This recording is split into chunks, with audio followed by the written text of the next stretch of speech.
All right, a very good evening. Thank you so much for joining me today on this Twitter space where we're going to be talking about press freedom and its role in building our democracy following the incident that happened in Masaka where journalists were assaulted.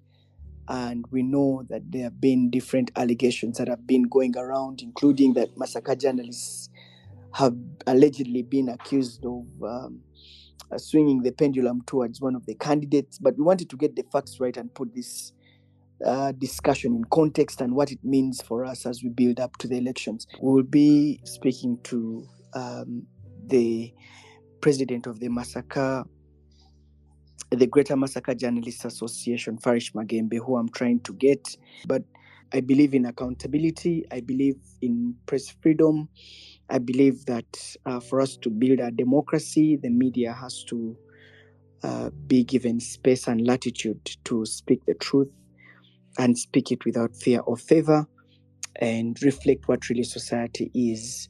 Clearly, we all remember what happened where journalists in Masaka sub-region under the umbrella body, the Greater Masaka Journalists Association, issued an ultimatum of 2 days to the leader of the National Unity Platform, Robert Chagulanyi, and they wanted an apology for the alleged assault of their members by the bodyguards of the party president, Robert Chagulanyi Sentam.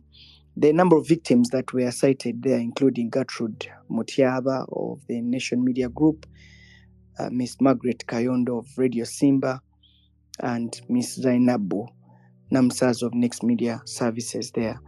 The incident allegedly occurred on Saturday in Manja village in Luengo district during the burial of the UK-based businessman Pascal Sekasamba, and various dignitaries, including Robert Chagulanyi, were in attendance, and there were allegations of assault and journalists being blocked and beaten. Some of them were blocked from covering the proceedings. The National Unity Platform party has come out to say that they distance themselves from these allegations and they say that they are on the side of the media. And so we will be listening in from different journalists, including Farish Magembe. We have Culton Scovia Nakamya, who has covered the Greater Masaka region extensively. She was also a journalist with BBS Telefina. Mr. Robert Sempala, who is the executive director of the Human Rights Network for Journalists. I also have the executive director of Media Focus on Africa, that's Ajwang, who is joining us on the space. We'll later on get Mr. Farish Magembe.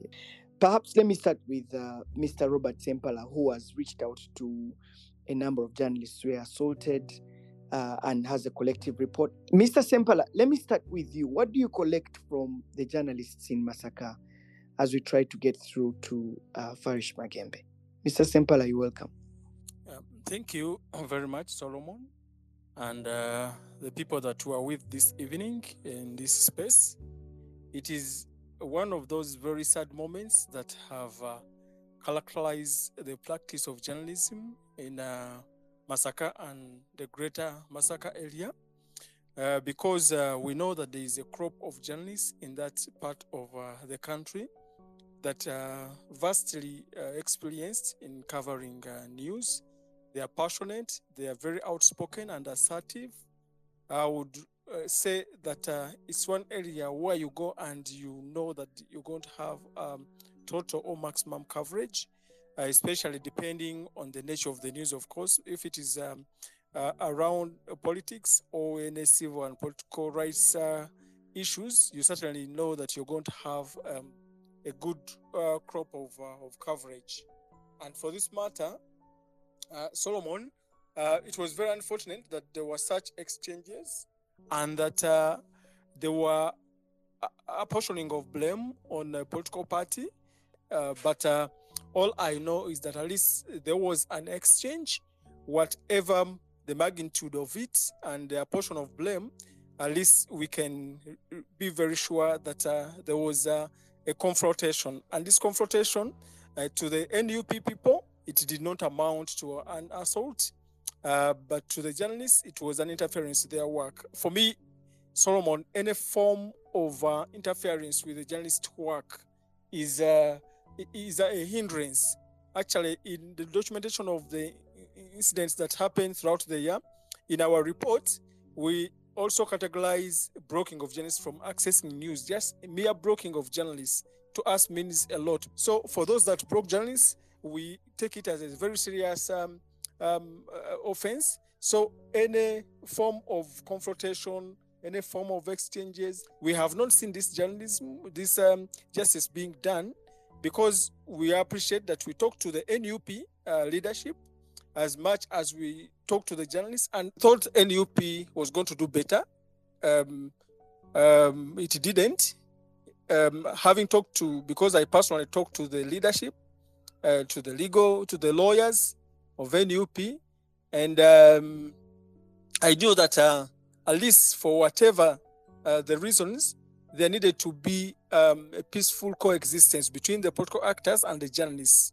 Whether you suspect they could have sentimental positioning in the matter or not, there is no amount of justification to say that a journalist, for a journalist to accuse you, even me accusing you of attempting to broke them, me accusing you of attempting to assault them, me accusing you of tampering with their weaponry, the gadgets, is for me criminal enough for any person. So in this matter, I think that we need to resolve this matter. It is not resolved. I can talk of it as an impasse, a standoff between the journalists in the Greater Masaka and the leadership of the party in NUP. But for me, it's not even the journalists in Greater Masaka. It's the media fraternity, which really needs assurance, which needs to know that once I am going to cover this political activity, I'm assured of my security, at least from those political actors who are engaged in the political activity. Of course, the security has been at the forefront of it, but we would expect better, at least from the political actors. Solomon. All right, Robert Sempala, the Executive Director of the Human Rights Network for Journalists. I'll come back to you later on to put some context to the numbers in the most recent report that you launched earlier. Thanks a lot. Stay with me. We're glad that we have the president of the Greater Masaka Journalism Association there, Farish Magembe, who is speaking to us live from Masaka town. Thanks for joining us, Mr. Magembe. Would love for you to paint for us a picture. There's been several controversies or several stories that have been told about what happened in Masaka. Would love to hear your version of the story. Would love to know what really happened. And we also know that there's a demand and an ultimatum that you had sent out to the National Unity Platform to present an apology. And I know that the association has also decided to blacklist covering all NOP events. Paint for us a picture of what happened that day, the build up, so that my audience gets to understand what conspired that day. Mr. Farish Magembe, you're very welcome. Karibu. Yes, a very good evening to you all. Thank you, Solomon, and the African Center for Investigative Journalism for this platform. That day, I was the person who was supposed to cover that event in Irengo, but unfortunately, I couldn't attend that burial where our fellow journalists were assaulted from, since I was just recovering from an operation. However, as the president for Greater Masaka Journalists Association, this is how I can briefly address you on the events that took place, which many of you might have heard about.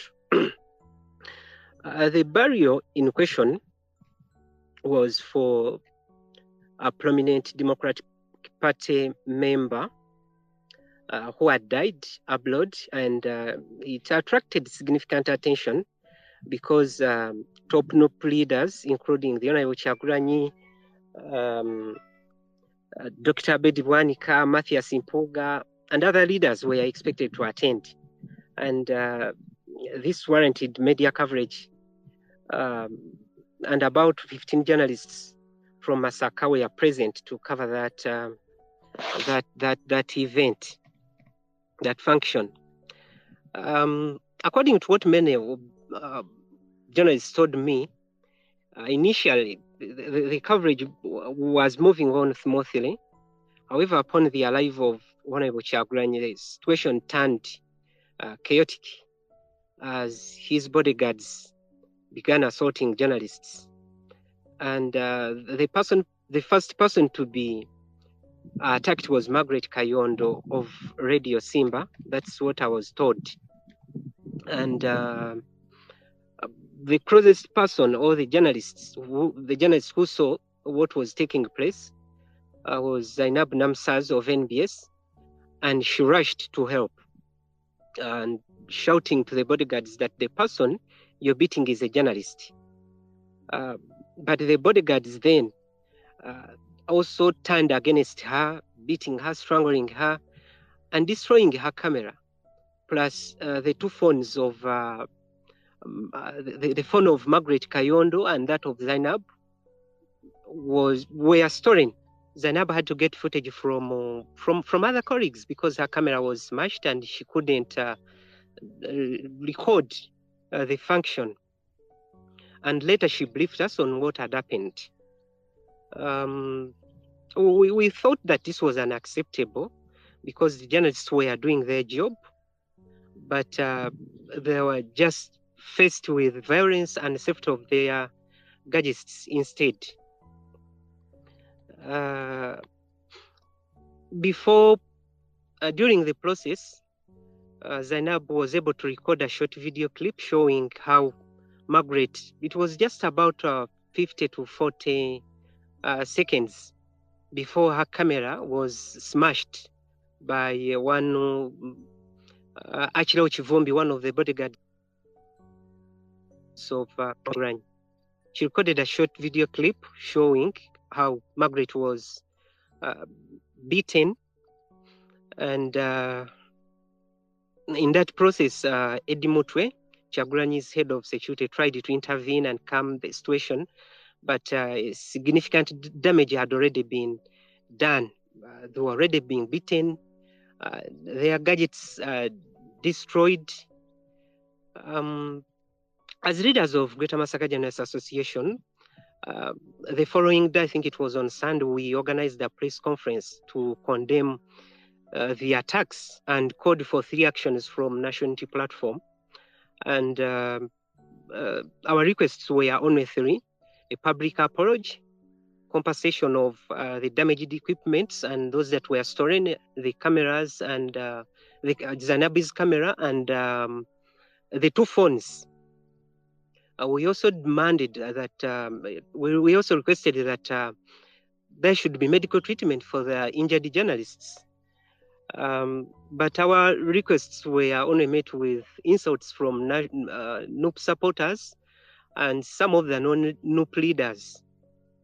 However, after like 3 days, Right Honorable George Senyonyi, the leader of opposition in parliament and the party spokesman, spoke privately to some of the victims, and he acknowledged the incident and also admitting that the bodyguards had assaulted our fellow journalists, describing the assaults as mild. As I summarize, I was telling you that the NUP party spokesman spoke to some of the victims, and he acknowledged the incident, that it had happened, and admitted that the bodyguards had assaulted the journalists, though he described the assaults as mild. But we then waited for the response, official response, official communication from the party, since the party spokesman had already admitted that there were attacks on our fellow journalists.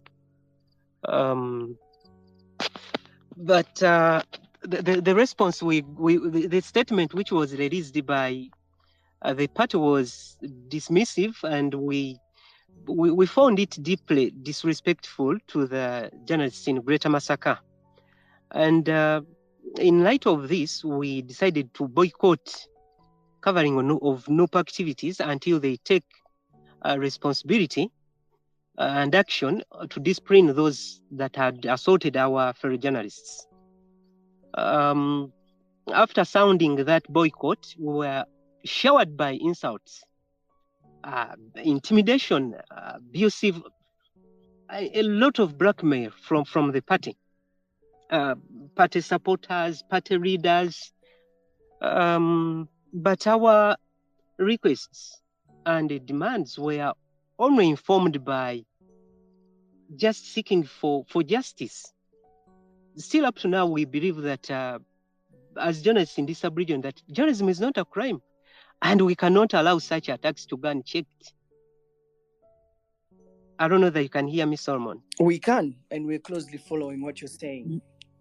Go ahead. Yes. Yes.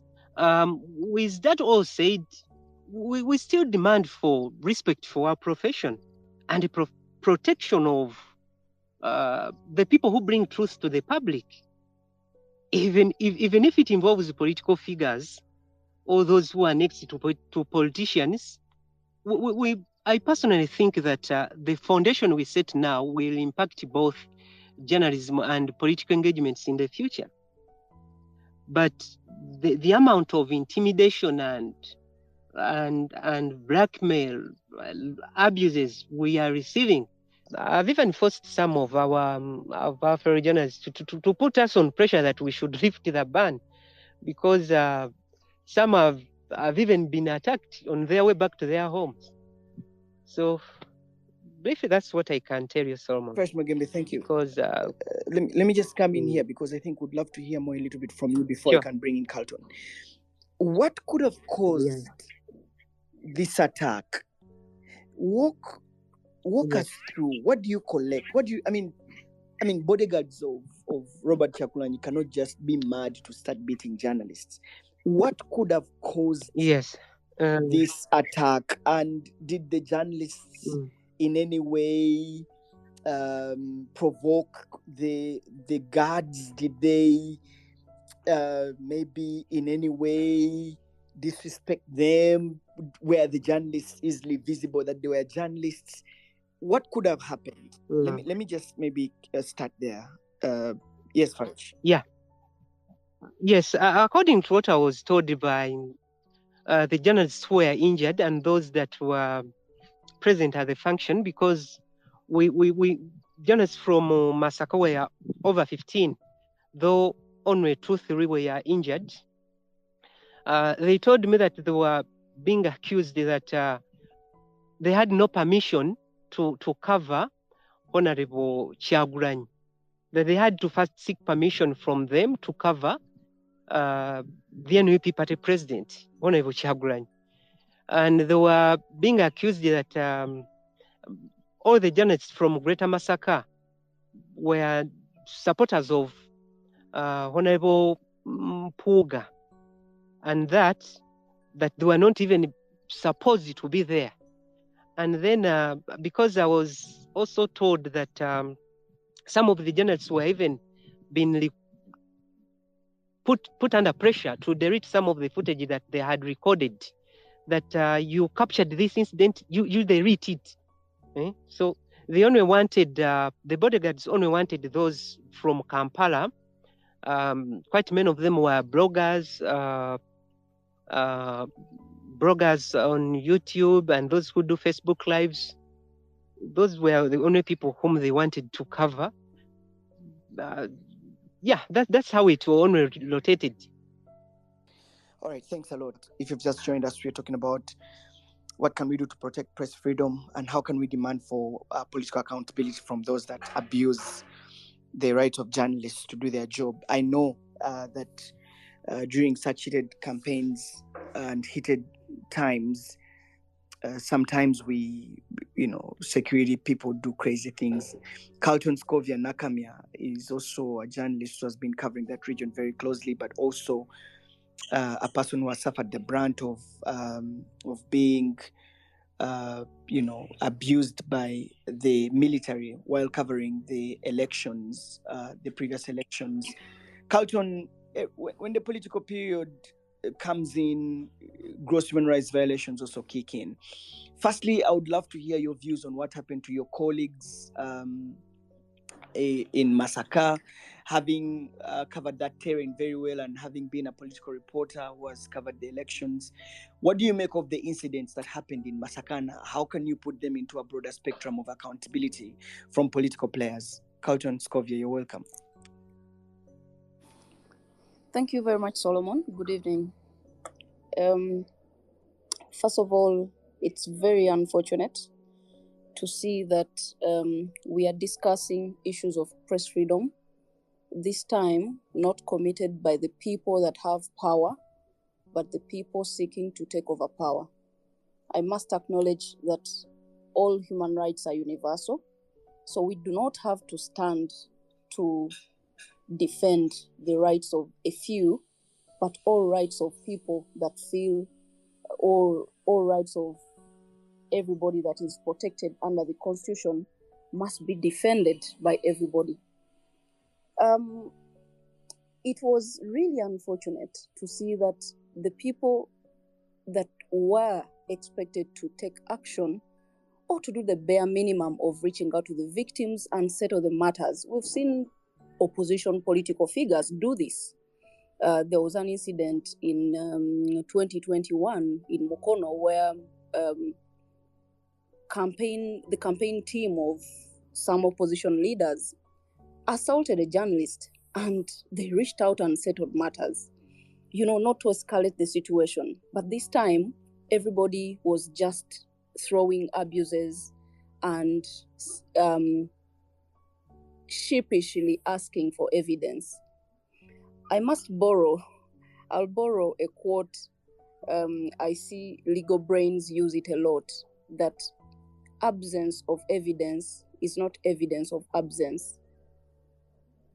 You do not have to throw somebody's claim under the carpet because they are not able to provide the evidence you want.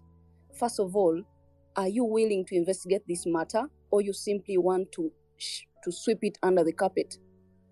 The willingness to investigate this matter should have settled this issue, not to escalate to the level that we see now.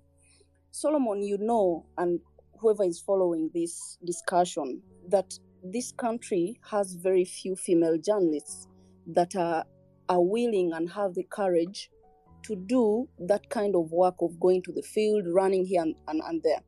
And yet we have to encourage these female journalists to be on the ground, to have such stories told, to be courageous, and to inspire others.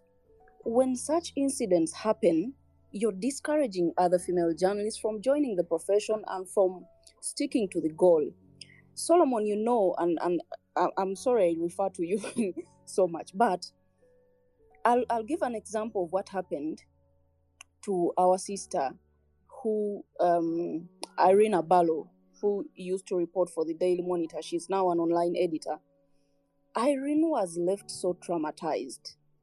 Irene's life will never be the same again because somebody abused their power. That person had the backing of the state.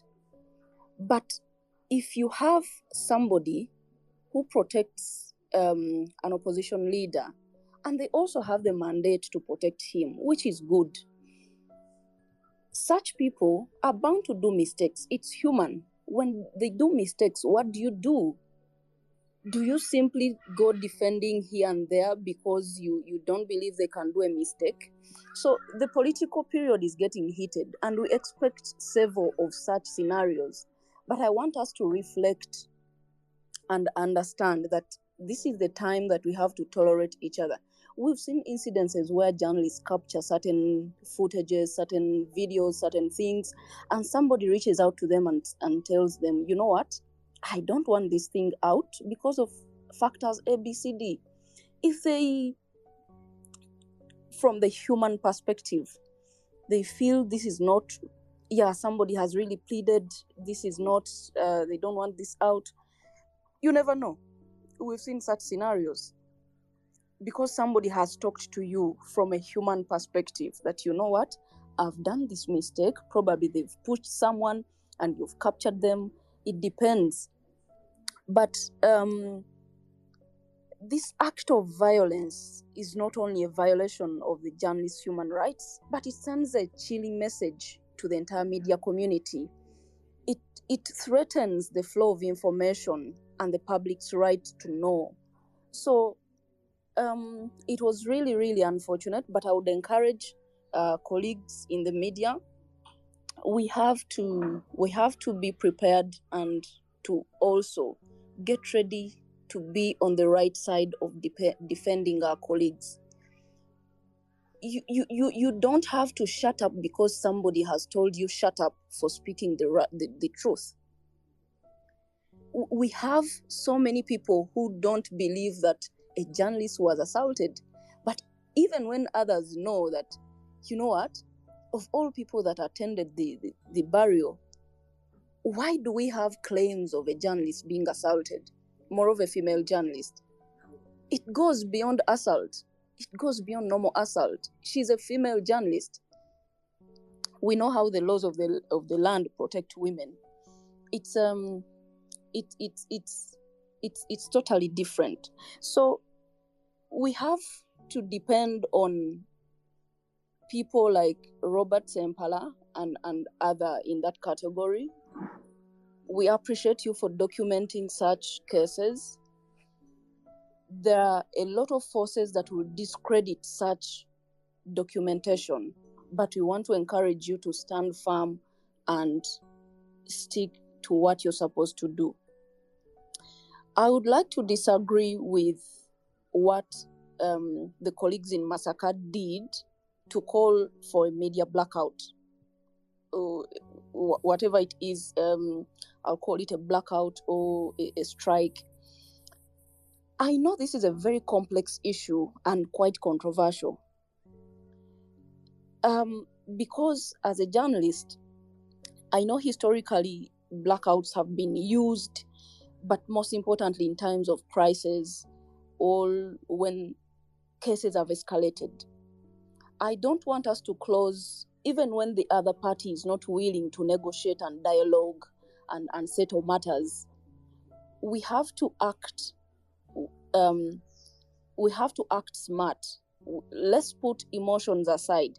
I know the victim might not agree with me, but I want us to reflect on our noble role as the media.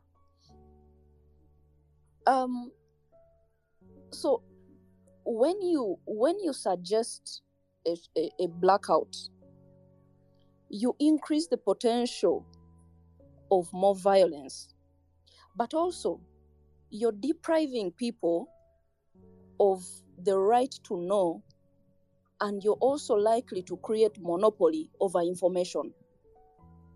This is the trouble I see in the blackout.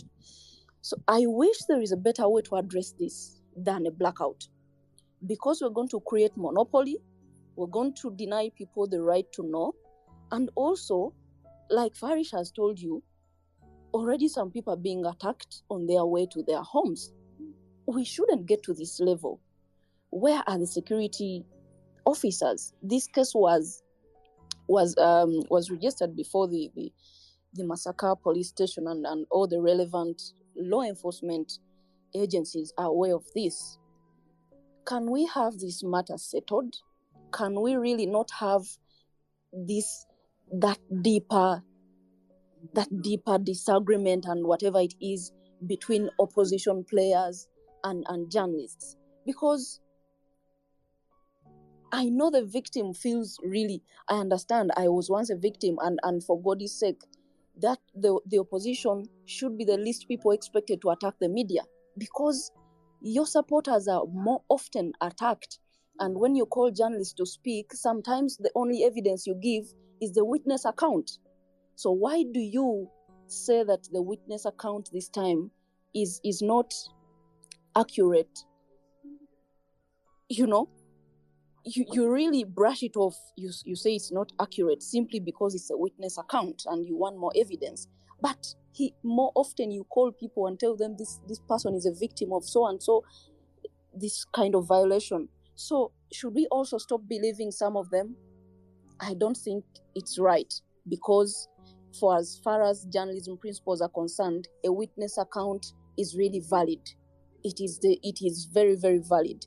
So I want to encourage colleagues in Masaka, first of all, it is very important to carefully consider the context and the potential consequences that are likely to come out of this whole situation. So let us act smart. I know it's hurting. I know it's bad. I know it's fatal. But I wish there's a better way to resolve this. Thank you, Solomon. Culton, thanks. Culton Scovia Nakamya is a journalist with BBS Telefina. She's also covered the Masaka sub-region quite extensively. Thanks a lot. One of the things that Robert Kyagulanyi stands tall on and has put his foot down is human rights violations. He has pushed back against human rights violations on all fronts, including political prisoners, including beating of journalists by security forces. In fact, he recently shared the film that we did as the African Institute for Investigative Journalism of our colleague who was beaten and right now is exiled in the United States, Ashraf Kassiri, who was literally, hit by a rubber bullet to a point of death. Mr. Kyagulanyi has spoken out loudly against beating of journalists on several fronts. And so it was only fair that the request or demand from the Masaka, Greater Masaka Journalists Association for National Unity Platform to take the responsibility and be held accountable and maybe come out to apologize on behalf of the party or for such things that happened and to denounce extensively the actions of the bodyguards would have at least been soothing to the journalists in Masaka. Ajwang, do you think that National Unity Platform has done enough to stand up and be counted and speak and condemn vehemently what happened in Masaka? Do you think there's been some sort of accountability? And aren't we just, preaching what we're not doing? Ajwang, you're welcome. Karibu. Asante, and good evening to everyone, and much respect to the journalists in Masaka, and thank you, Robert and Culton, for putting a lot in context. Solomon, no, of course, no. I was expecting better of a party that always has this Amandla sign up, and suggesting that they are going to be standing or indeed for the rights of the people. And I once recently did a content analysis of manifestos, and I'm just thinking again, pick the NUP manifesto today and relate it to this conversation, and then you realize, back to what you're saying, that are we walking the talk, and maybe there are other documents that could have been a better reference, but are you walking the talk that we commit ourselves to? And then it was really saddening when I read, I think, a statement, and I thought, oh God, at first, I was like, is this like a fake statement or what? I looked again, and then I had to call a journalist friend who is privy to what was happening, and who is partly a member of that organization. And I had a detailed conversation with him, and it was not adding up. I'm like, how is this possible? But I definitely was expecting better, not just from it's understood really that that media rights are human rights, and every political party should know this. And then on the second note, they have a leader, a very serious, high-profile person who has been in the trenches of journalism and understands. So you would have expected a certain level of better responsibility. And then thirdly, they have lawyers in there who understand the fundamentals of human rights. And so that really for me was saddening. And it's happening in a month of May, a month of World Press Freedom. What an irony. It's happening in a month of mental health awareness, which is a critical issue for safety for journalists. It's also happening at a time when there's a global spotlight of the rights of journalists and the safety of journalists. especially female journalists. And I looked at those ladies, and I was saddened. I have been a journalist before. I have saved up, saved up like with blood and iron, for lack of a better word, to just have my own camera, because it does something to increase resources for me to do my work. I could be able to send more pictures, or do and maybe upsell my skills to maybe my supervisor. Or if I'm not doing that, I should be able to do some work, maybe weekends, and still get money, because we know that journalism will not necessarily pay the biggest check. And so when I saw the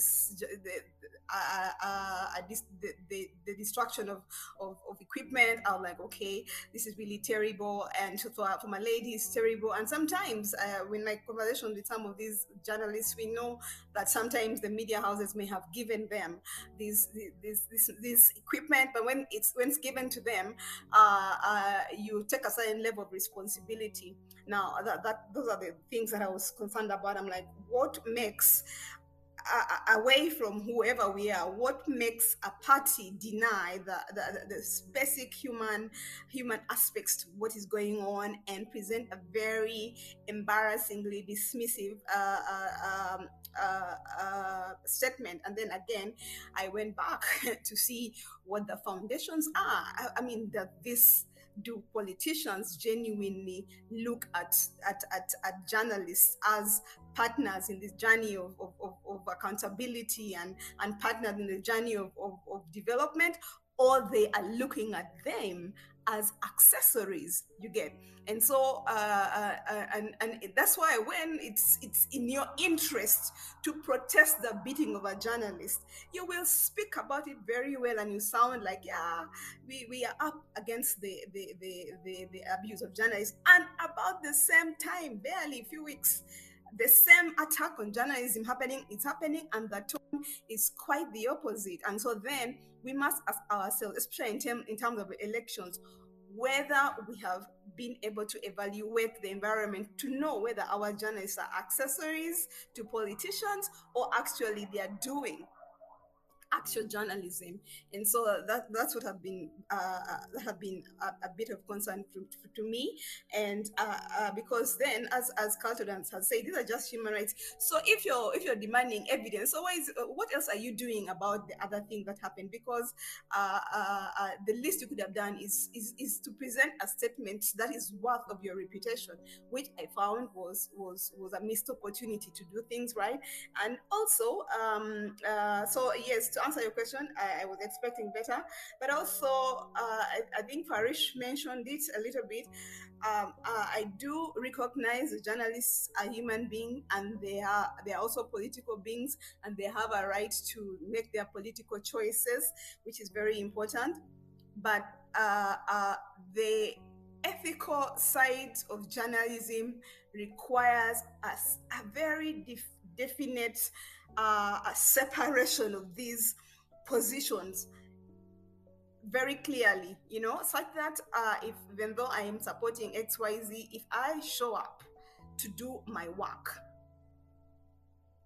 I should not be judged by my political party, but I should be recognized as a journalist in a place to do my work.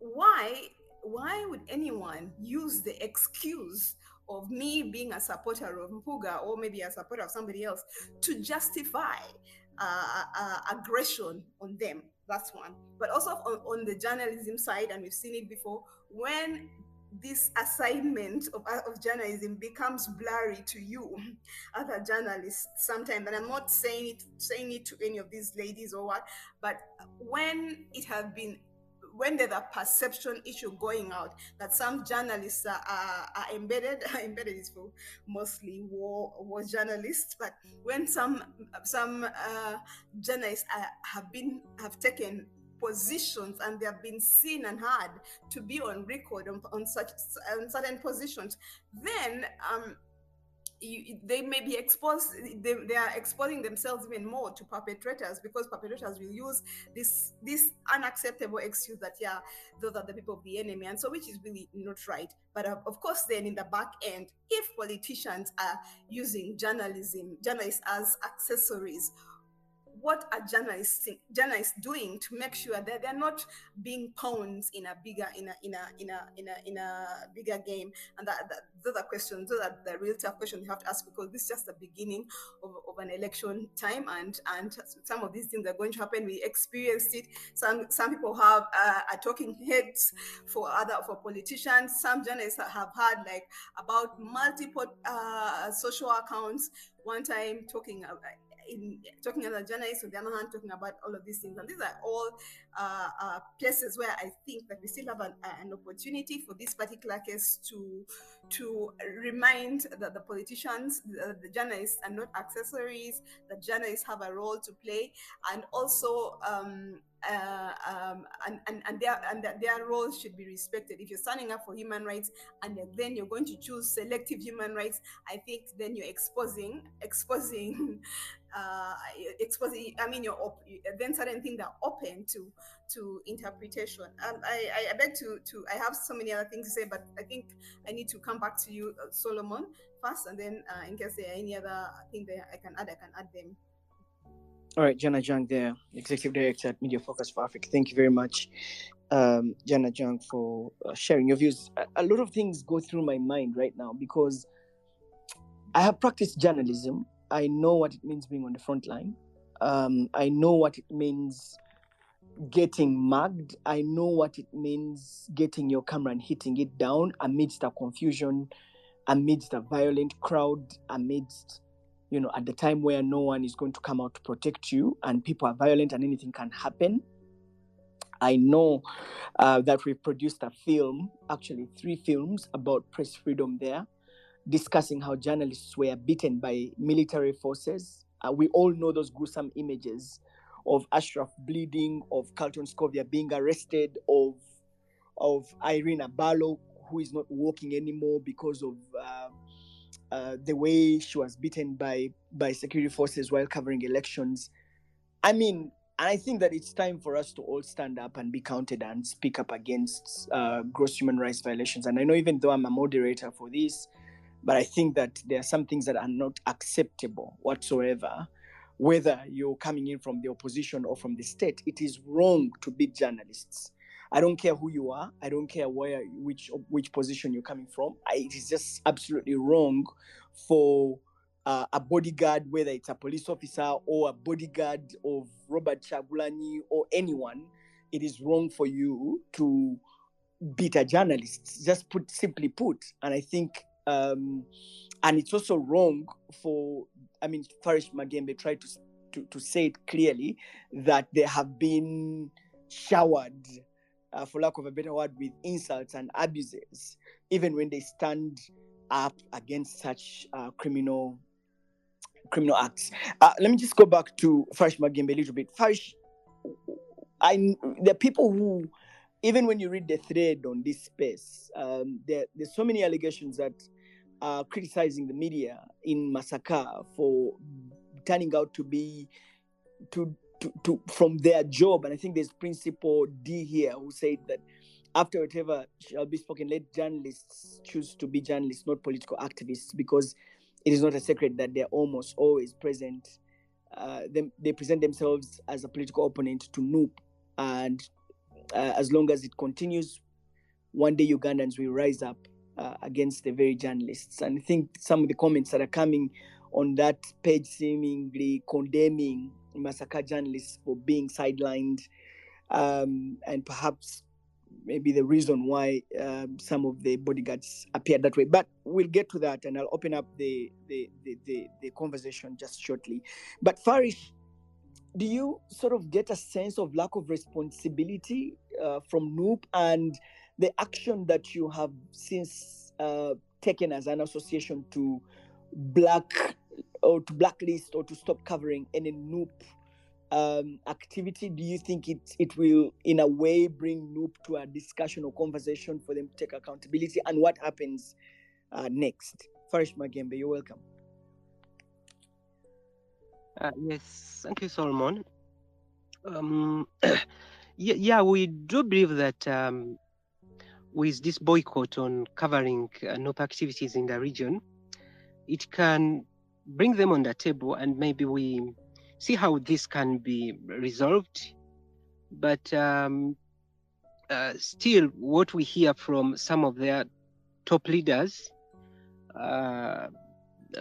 because some of their top leaders, the deputy spokesman of the party, on one of the radio stations, he only described me as, actually, to be clear with what he said that I was part of the meeting that was planning to, I don't know how I can say this out, that part of the meeting that was planning to kill the party president. So you wonder, it's such a statement coming from a national leader, one of the top leaders in the party. So this is how they are. This is how for them they are responding to the boycotts, to the steps that we are putting out, to the requests. They've now chosen to use blackmail, and I now have this hope that maybe this can be resolved peacefully, because what they've chosen is blackmail, not sitting on a round table and see how this can be resolved.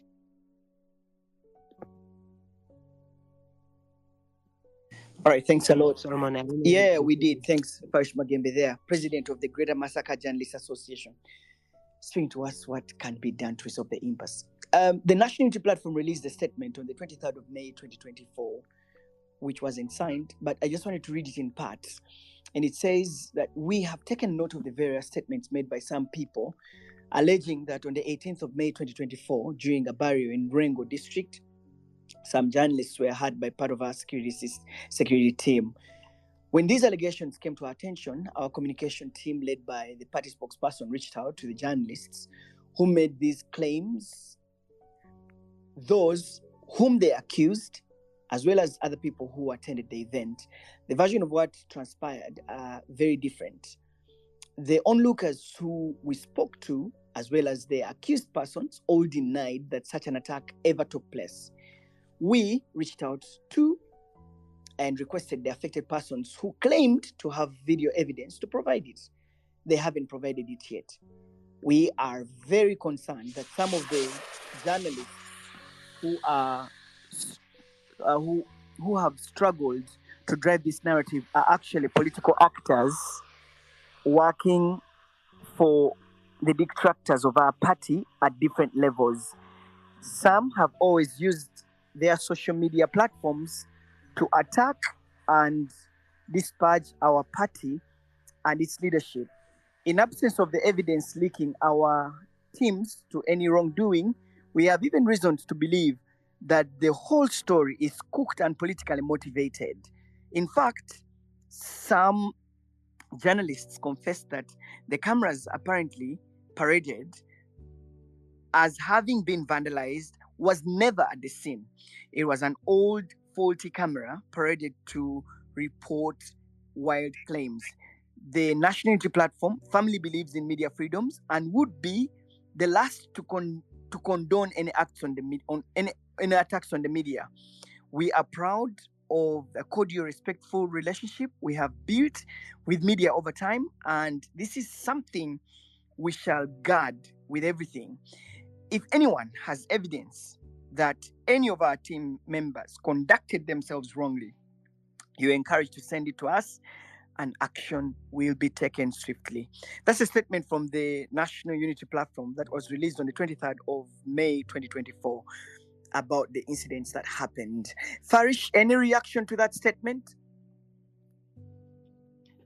Well, I personally think that and do believe that the statement was just full of lies, because they say that the Zainabu's camera was not at that function, which is not right.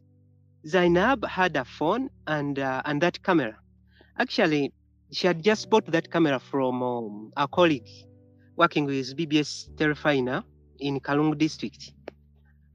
She had not yet finished giving him the amount that had been agreed on by the two journalist. She had that camera and she had recorded video for around 5 to 10 minutes.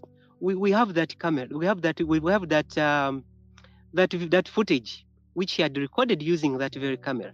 The camera which they're talking about, and Solomon, I know you're used to cameras. If you match the videos or the footage that was recorded using that camera, it will match with the camera because it's a Canon, and the footage which was recorded which is on the card before it was being smashed, it corresponds directly with the camera.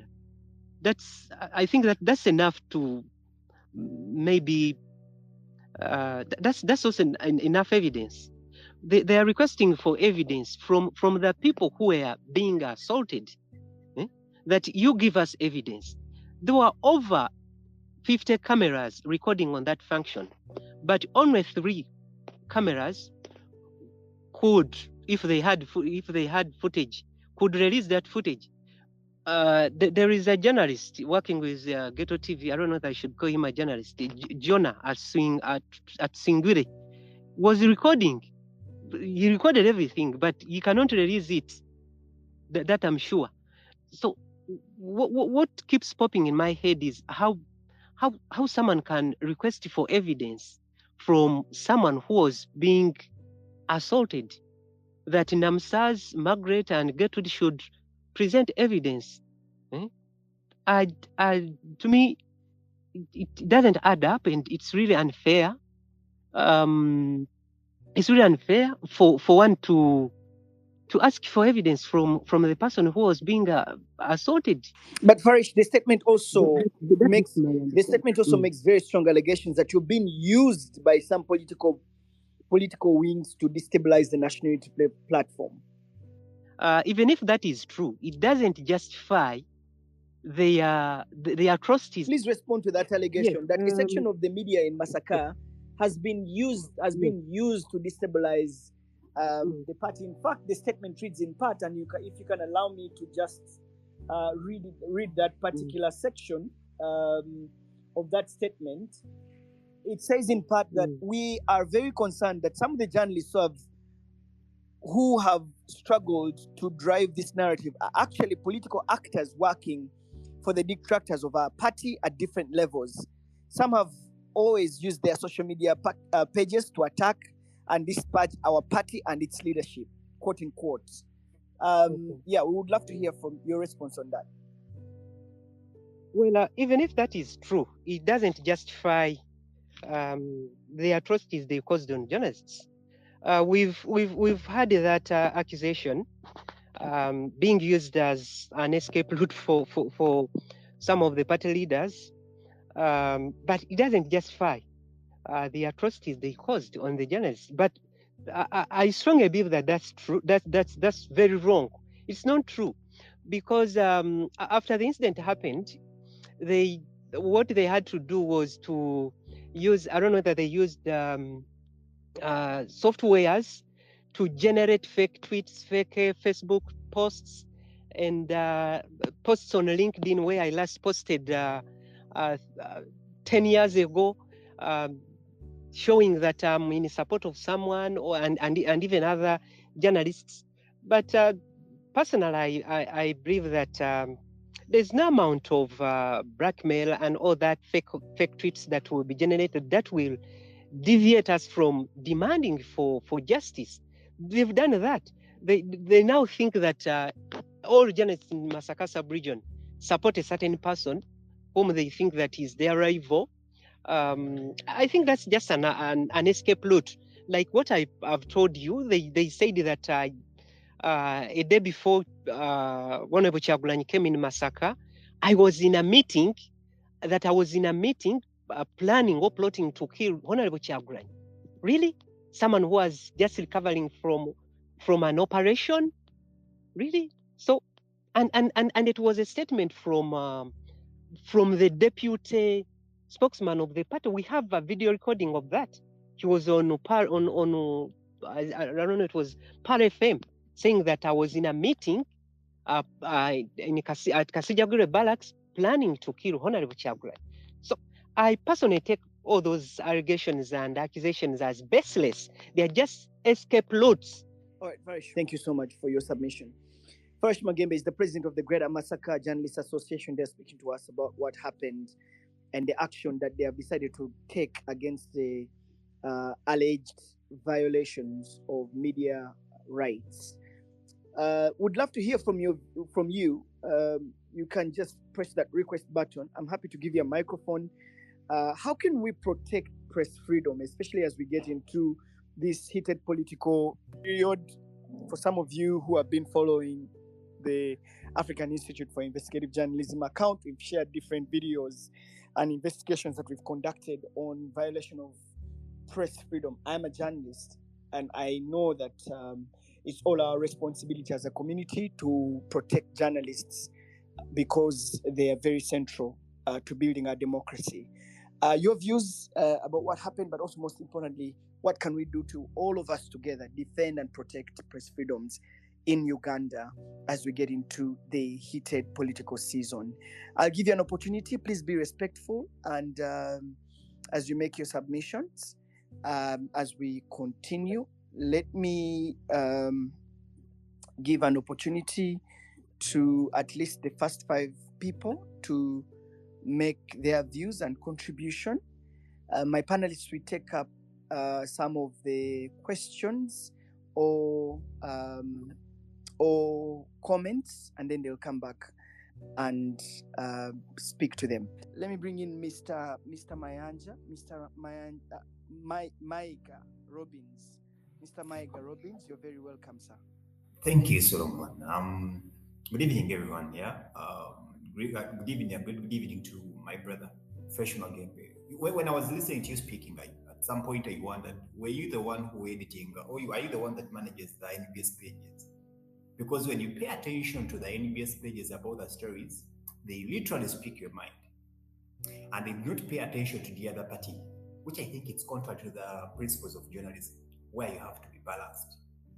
At some point, in this era where we are, about the saga of Masaka, we've seen all the videos, including those that were of Bobby Wine on the way. We've not seen any video anywhere of any journalist being assaulted. Yes, there was a scuffle, okay, of 2 to 3 seconds, 2 to 3 minutes. But I think that scuffle, all the videos that some of us have interrogated to find the problem, do not really show anywhere of a journalist being assaulted. Now, to my question, why is it that this whole narrative goes and it's all directed through media stations like NBS? And I'm seeing BBS also following suits. I don't know if it's because it's an ally of my brother, Honorable Mpuga. But the bigger question is, we should all agree that human rights and specifically rights to our brothers in journalism should be respected, because they really do a very great job. But we should ask ourselves, why?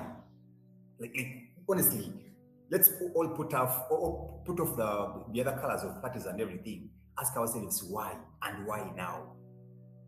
Mwai Magembe, oyagala tukakasa nti byogera bituufu naye just olina bubezi bukakafu. Era naye mu mutwe gwo kikakasa. I'm not assaulting, but nawe kayini Mwai Magembe yatukakasa. Namwe benyina mwenna abakiririza mu mukwalo gwa Magembe.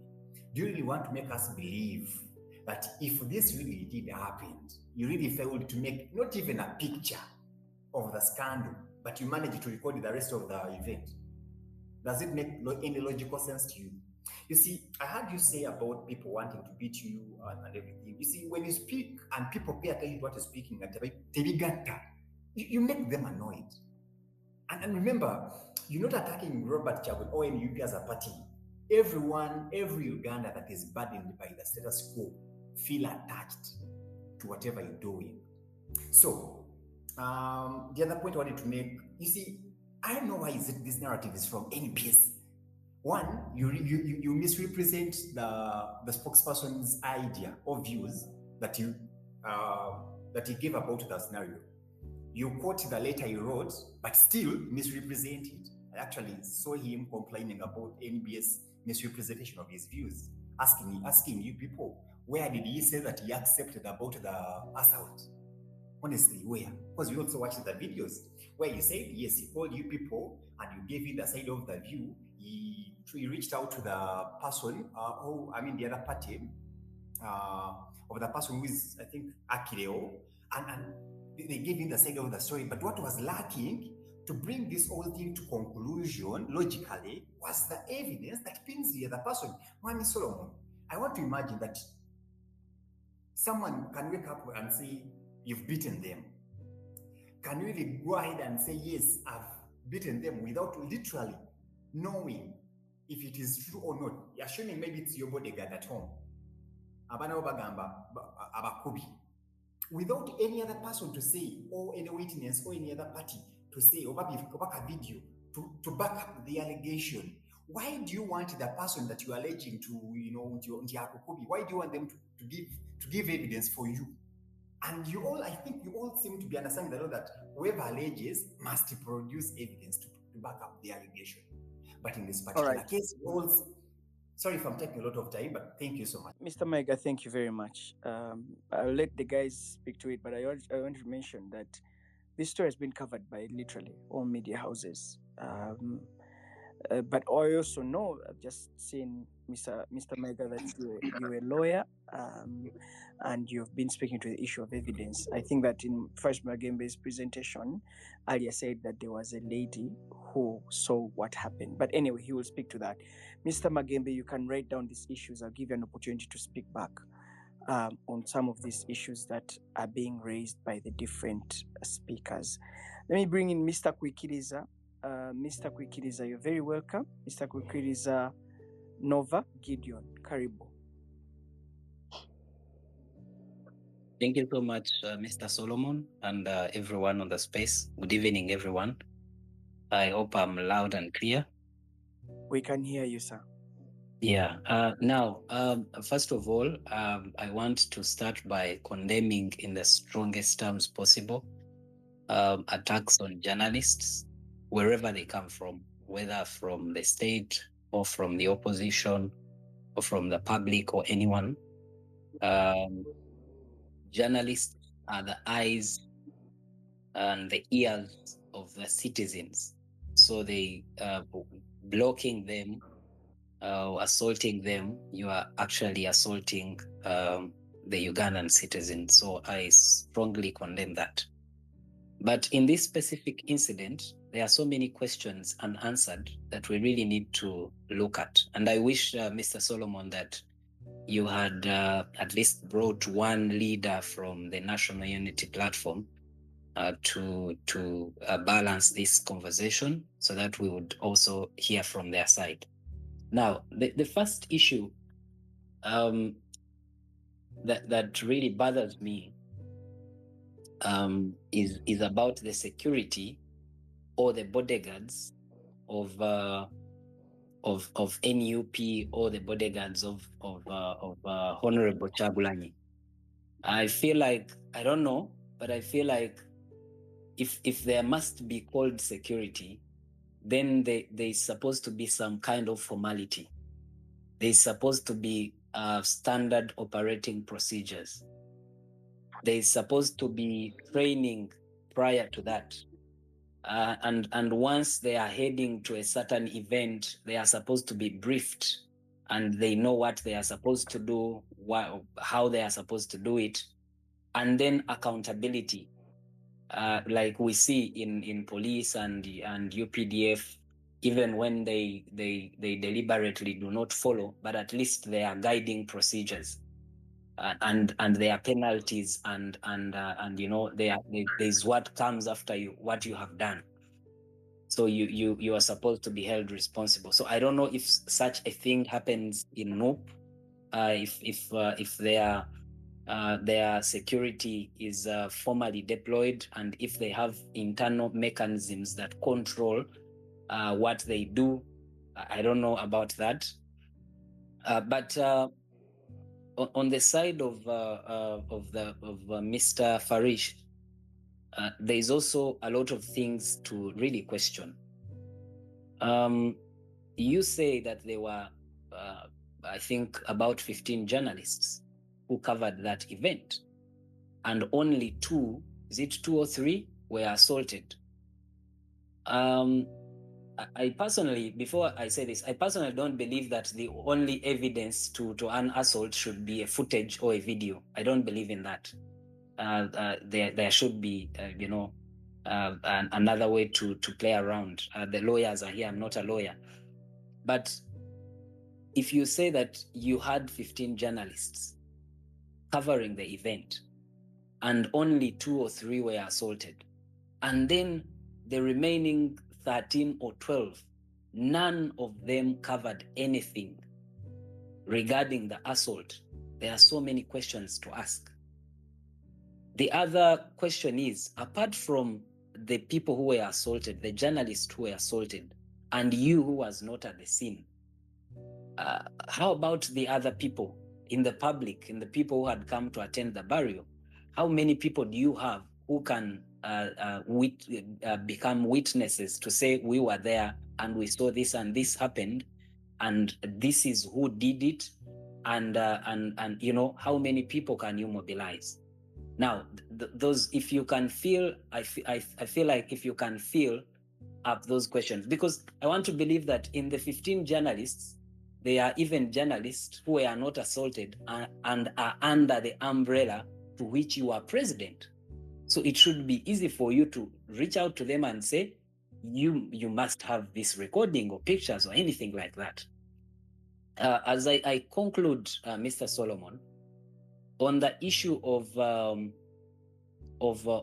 boycott or the blacklist, there has been allegations that the whole thing is political motivated. I feel like a boycott was a rush. It was extreme, especially considering the fact that this is the first incident. I don't know, I stand to be corrected if there has been any other incident between NUP, NUP security people, NUP supporters assaulting journalists. I stand to be informed. I don't know if this is the first time, if this is the first case, and yet state security forces have been assaulting journalists and they go ahead to cover incident after incident. If this is the first time and you are rushing to blacklist or to boycott, I feel like it's extreme. I feel like we are putting emotions. What are other, and there are other ways you could have handled before rushing to boycott. Lastly, I'll also task the National Unity Platform and blame them somehow, somewhere. When such a thing happens, the first official communication I expected was, we are going to investigate, or we are investigating. You do not rush to put out an official statement defending without investigations. And even with so many lawyers in the top leadership of the National Unity Platform, you only stick to video evidence, and you think that's the only evidence? Have you tasked a team to go out there and make investigations and maybe ask around to know what really transpired? Or you are coming to trash the allegations and stopping it there? I beg to submit, Solomon. Thank you so much. Mr. Kukiza, thank you very much. You raised very pertinent questions there. Farish Magembe will respond to that, and my panelists. Let me bring in Zainabu Namsazi. You're very welcome. Good evening, everyone. On this note, Solomon, I'm going to request you to use our local language because I want each and everyone to get this information of what has happened in Rengo last time. That incident eyo yatuukawo nga Honorable Kyagulanyi atuuka butuusi. And you know, Kyagulanyi waba atuuka, abantu bonna baali bajagaladde. Ng'amaaso abasinga obungi gabali ku Kyagulanyi. Era ka video yako ke nagezaako okukwata ke nasharinga n'omukulu omugezi w'ekibiina ekya NUP era akuli oludda oluwabula gavumenti omukulu Joel Ssenyonyi kakulaga bulungi kuba nti abantu bonna abasinga obungi amaaso gabali eri ewali Honorable Kyagulanyi ne banne gye baali kuba buli omu yali amulikodinga ng'atuuka. Kati simanyi batya omuntu bw'ayinza kuvaayo najja n'agamba nti nze Zainabu kubanga ab'amawulire abaava Masaka twali ab'amawulire 4 ng'aba TV tuli 3 n'owa radio yali omu ye Margaret nga ffe abasatu tuli bawala nze Gertrude owa NTV then ne Margaret and omulenzi bamuyita ye Mukisa akolera Salt TV naye yali afuba kulaba ng'afuna short yani ya Honorable Kyagulanyi. Bonna abasigadde batuuka n'omukulu Kyagulanyi era bonna abasinga obungi kamera zaabwe zaali zitunuulidde ani Honorable Kyagulanyi. Kati nze mukadde we bantuusizaako obuvune nakyuka okugenda okufuna short ya Kyagulanyi nga noonyeeyo gundi we baabuuza ku Honorable Mpuuga ne Abedi Bwanika be yasanga already ku mukolo. Kati wenkyuka nti nsanga bali mu kkuba Margaret owa Radio Simba.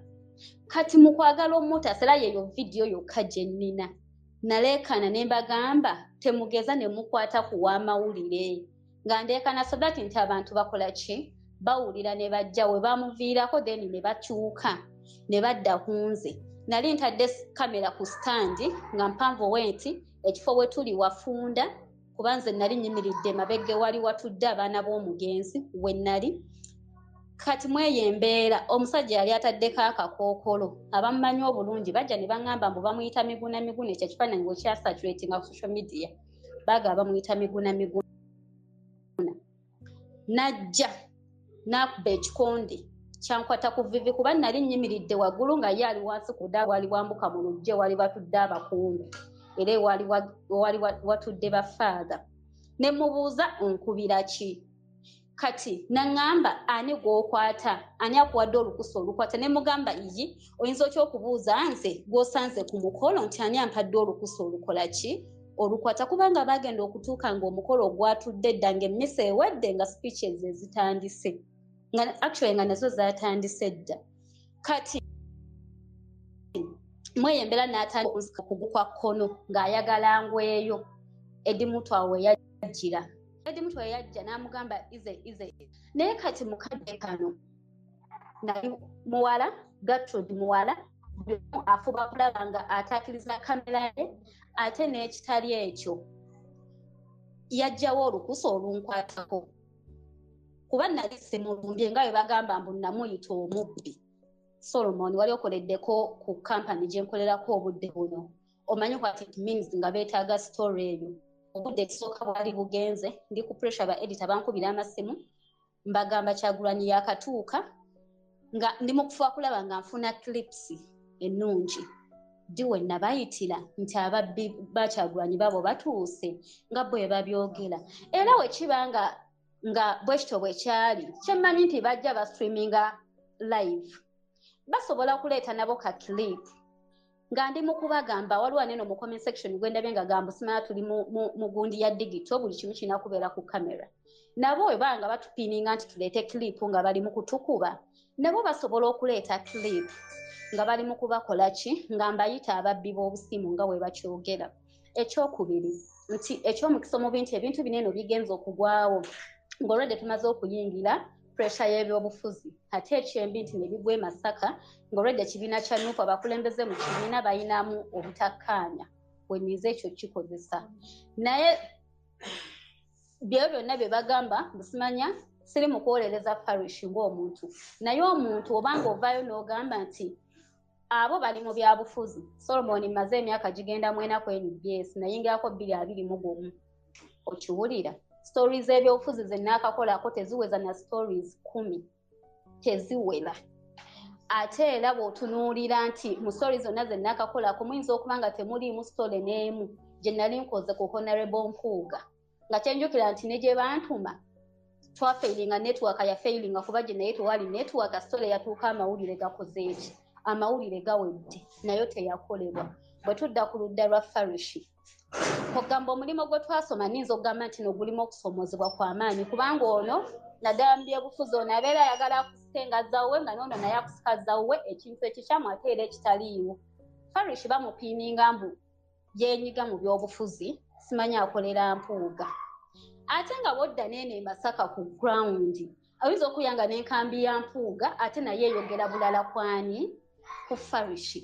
Nze ndowooza nti ebintu bino abantu abasinga obungi bandibijjemu okugamba nti nno tuli bannabyabufuzi tuli mu kukozesebwa bannabyabufuzi ne batunuulira ensonga nga bw'erina okubeera olw'ensonga nti ne bw'oba olina omuntu gw'owagira ensobi olina okulaba ensobi ze kubanga ye si Katonda nti nno takola ki tasobya olw'okubadde nti gwe ye muntu ogw'owagira n'omuwagirira ne mu mbeera gy'owandibadde omuwabuliramu ate gwe n'ogimuwagiriramu.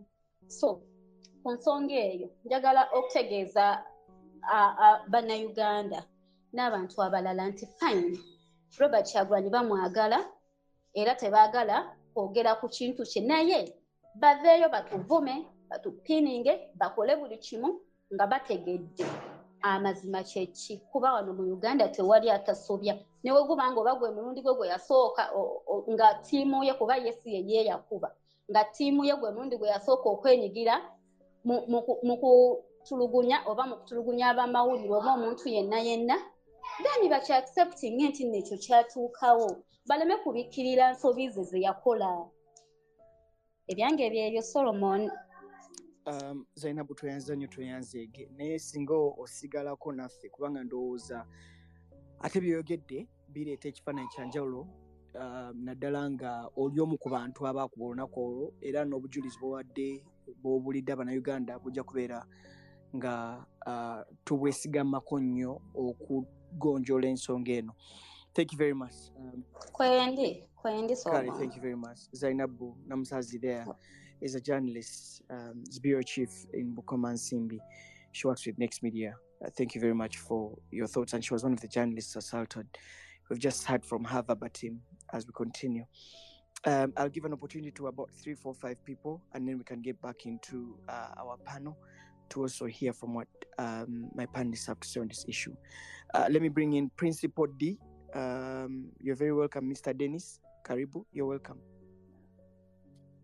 Okay, good evening, Solomon. I first of all want to thank you for bringing this onto a discussion because it has not been on discussion. I'm going straight to the point.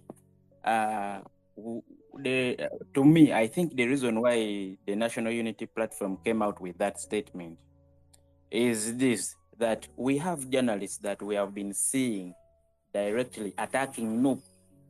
And then this is a group that the whole country is trying to brand as being radical.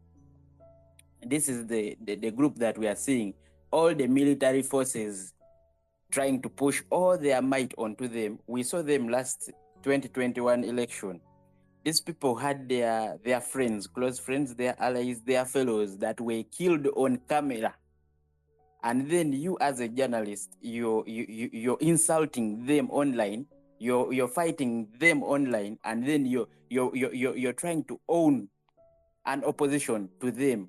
It is like you're taking on the fight of NRM towards them. So it will not be a surprise that when they face you, you don't have a gun, and you're just like them, that they will treat you like a journalist. You do not have an image of a journalist at that point.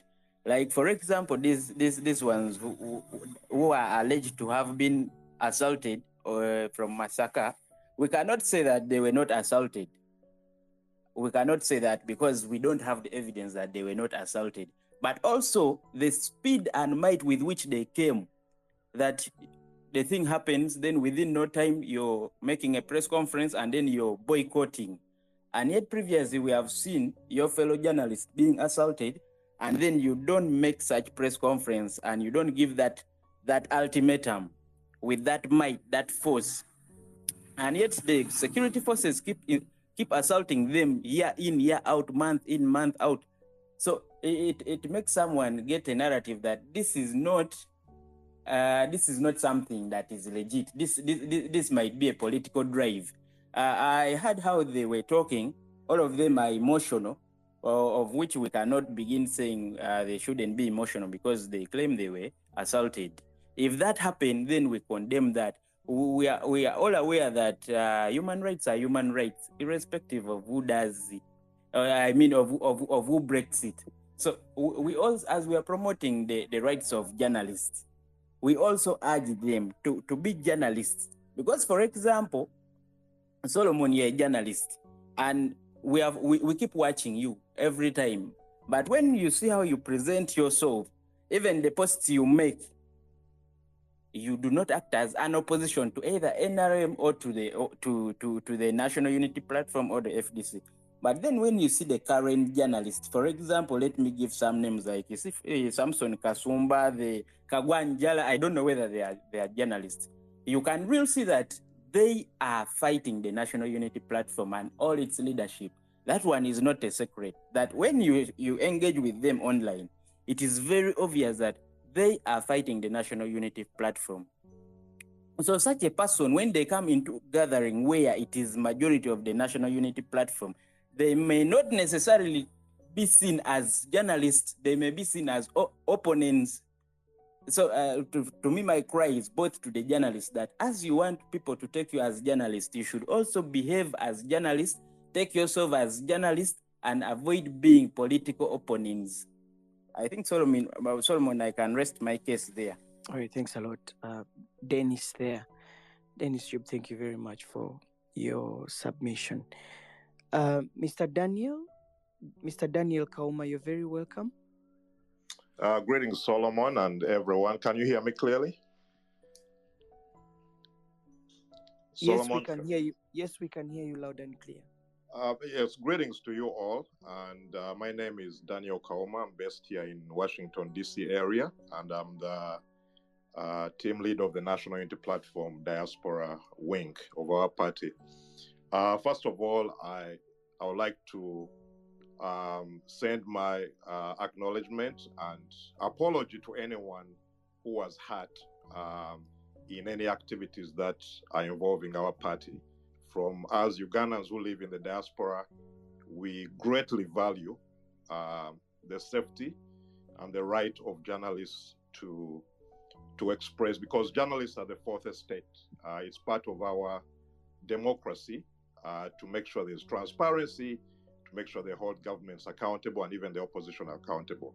One thing I will say and on listening is that I want us to separate two things, is journalists who engage in partisan affairs and also the rights of journalists. I'll give you an example. In the United States, we have media outlets like Fox News, which will go and share propaganda against President Biden about his son. They will disparage him. But in spite of that, President Biden is expected to protect the rights of journalists who work for Fox News. So the message I want to send to our brothers and sisters, even in the opposition, that it doesn't matter if a journalist is posting anti-NUP messages on social media. It doesn't matter when they come to cover an event, they should still be protected as a journalist. And for me, that's a message which I would still send to my party and our members, that we shouldn't never use that as an excuse. And I don't think our party is using that as an excuse. Our leader of opposition was a journalist, and we have many members of the journalists who work within our party. The recent documentary, Bobi Wine, the People's President, was shot by Moses Bwayo, a journalist. We have Ashraf Kassidye, who we are treating here in the United States, was shot in the head while covering Bobi Wine in the previous election, was a journalist, among others. You see the boys and girls and young ladies and men who cover President Bobi Wine on all his rallies, standing on cars, risking their lives through their phones. So NUP is not a party which I would associate with abusing the rights of journalists. And I've seen many of our colleagues, even Solomon himself, who was dragged out of his house when he was running an investigative story. We have Mr. Kasumba, I might disagree with him, was also arrested some time back because of the work he was doing. So as opposition and journalists, we are not on opposite sides. We are all on the same side. We all want better press freedom. We all want democracy for our country. We all want everyone's rights to be respected. So for the journalists in Masaka and that incident, which is regrettable, we have a shortage of evidence based on the discussions that I'm hearing. For me, if the evidence comes out and there's a security member of NUP, of the president, who assaulted a journalist, they have to be held accountable. So whenever someone assaults somebody, it becomes a legal issue, it becomes a criminal issue, and that's why sometimes people might ask for more evidence. But still, we do condemn those situations that happen. But knowing NUP activities, I wouldn't say there's been a pattern of journalists' rights being abused at NUP activities. If there, that evidence should be presented. As a diaspora wing, we'll advise our party to make sure they are addressed decisively and to make sure there's accountability. But what I will appeal to everyone is that we have to protect journalists, whether they are favorable in their coverage of NUP activities, where we believe they are like NBS and other media houses which always spin the narrative towards the NRM in favor of the ruling government. It doesn't matter. When those journalists come to cover our events, they should be protected. Their rights should be protected. And we need to separate those two issues. And as a diaspora, I'm making the commitment. I have submitted many petitions to the State Department advocating for journalists in Uganda. In most of our petitions, journalists' rights are in those petitions because we believe you play a big role in our country. Right now, we don't have any accountability coming from Parliament and other institutions of government. So we rely on media. That's where you hear Okulabisa. Okulabisa, usually the best institution that can be that are the cameras, whether on phones, whether it's through the lenses of the journalists. So we are here, we're on the same side with you. I don't want it to appear that NUP is here to fight you as journalists. We are on the same side because we all want the same Uganda that is democratic, a Uganda that respects the rights of everyone. Whether you agree with me, whether you attack me on Twitter, if you're a journalist, I'm going to fight for your rights because you have a right to cover any story that you want without being assaulted, without your rights being interfered with. Thank you so much for this opportunity, Solomon. I hope this conversation can be more of finding solutions on the way forward. And for me, one of the solutions I'm going to give our party is to make sure that when they are going to events, like the countrywide tours that they are going to, that the party makes available a liaison within our secretariat to make sure that journalists who are going to cover the event contact the party. Because protecting the president is something which is very challenging. You know, most of those folks are volunteers. Some of them might not be fully trained to protect the president. So scuffles might happen. But what we can do is to appeal to our party to have a media liaison at the secretariat. So that if you're a journalist in Masaka or Mukono or Arua and NUP is coming to your area, you have somebody who you can contact at the party to tell them we are going to have 10 journalists. We're going to have 5 journalists. These are their names. They're going to be covering the event to make sure that you are not mistaken for somebody who is there to cause trouble or to cause chaos and resulting into some of these regrettable incidents. For me, that's one of the proposals I'm going to give to our party to make sure that such incidents do not happen in the future. But seeing how the National Unity Platform has been, I don't see anyone can say there's a pattern of abusing the rights of journalists. This incident could have happened. It's regrettable. And I hope we can move forward by offering solutions to make sure this doesn't happen again. Thank you so much for the opportunity, Solomon. Thanks a lot, Mr. Daniel Kauma. Mr. Wilson Kutamba. Yes, Solomon. I think you can hear me. My name is Wilson. Yes, my name is Wilson Kutamba. I am a journalist by training, profession, and practice. I work with Daily Monitor and particularly in Masaka region. I want to first and foremost appreciate Daniel for what he has delivered, unlike his previous colleagues who actually are trying to stamp what NUP leadership and other NUP members are saying by referring to journalists as politicians. First, I have 3 points to make. And maybe leave. One is naming journalists politician. It's very, very unfortunate that up to today, after that very, very ugly incident, members of NUP and leadership of NUP have continued to refer to journalists as politicians. Two is on critical journalism. NUP as a party and leaders, we have now observed that actually any journalist who does critical journalism, who seeks these leaders to account, or who does journalism that is challenging them in any way, is referred maybe to be an NRM or any other party member, or to be against Kyagulanyi. Another thing that should be noted, before maybe Honorable Mpuga were against, I want to refer to an example of our Mzee, Mr. Kayinja, who has been actually one of their great reporters in the region. But now, at this time, they are against him because maybe he's part of the journalists that are fighting for the rights of others.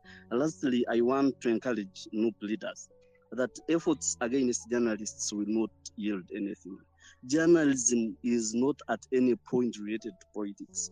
If anything happens anywhere, journalists are tasked to report, not to wait and maybe say, I'm not going to report this because it's against the president of NUP or what. For us in journalism, we don't have kingmakers and maybe gods, moral gods. Thank you so much.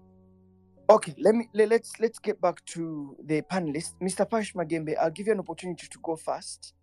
Farish Magembe, you've just heard it from different people speaking about so many issues coming through. The issue of journalists' independence, not being political activists, the issue of presenting evidence of assault, but also some level of accountability and ownership from Daniel Kauma there. Let's get your overall views and thoughts on the issues that have been said by the plenary team. Farish, you're welcome. Thank you, Solo. I think everyone is requesting for evidence. From what I've heard, many are still requesting for the evidence, video, audio, or still pictures of showing how these journalists were being assaulted. But what they forget is that as journalists, when we are covering stories, first we focus on what we are covering. All right, as we try to get Farish back, let me bring in Culton Scovia. Culton, your reactions to the comments that have been made. Thank you, Solomon. I may run away immediately after my submission. Apologies. I note with concern the biasness in people like Lukwago, Kamara, and Maiga, and the others. We are not here to burn bridges, but to find solutions. We really don't want to escalate this. So we have to listen to each other and understand each other without emotions. It is not only the NBS TV that carried this story or published. I was abused for sharing a cartoon drawn by the Daily Monitor. The Daily Monitor was questioning the claim of Labisa that abalabisa waliwo abadde alabisa ne bamukuba ebikonde. Somebody was beating the person who was trying to kulabisa, as they say. So you clearly see people trying to brush off the claims. There is no willingness to listen and understand. People are listening to respond, but not to reach an understanding. So if you have personal issues with one station, that shouldn't victimize the rest of us. So actually the biasness you see is enough to tell you that issue obviously happened. We should stop demanding for videos, guys. Let us stop demanding for videos. Let us stop. Because assume you're the victim and they're asking you for the videos. There is a saying that somebody can beat you and then they cry. Somebody can come, beat you, slap you, and they cry before you to create an impression that you're not the victim, yet in actual sense you are. So this is where we are. But like I said, we're not here to burn bridges. We can fix this. I trust there is a better way to fix this, and I look forward to seeing all the parties involved come to an understanding. I also understand this case was filed before the police. We want to challenge the legal and the law enforcement officers to take action. We've severally challenged Uganda Human Rights Commission, Uganda Police Force, to take action when journalists have been brutalized. I know there are instances where cases regarding abuse of journalists' rights are adamantly not registered before police, but after certain engagements like these ones, those cases are registered and the issues are resolved. So we want to see this matter resolved. We don't want to see people fighting online here and there, people meeting physically and the exchange. No. We don't want to get to that point. We can work together. We can respect each other's space. Let's respect each other's space. I'm a journalist. I must report whatever I see. Being an opposition political party doesn't mean you're immune to public scrutiny. So if there is something a journalist is covering and you feel you don't want them to cover it, then polish yourself. Don't go after the messenger. Polish yourself. So let's acknowledge the mistake that was done and let's find solutions together. I submit, Solomon. All right, Culton Scovia Nakamya, thank you very much. And lastly, Solomon. Yes. Lastly, I would like to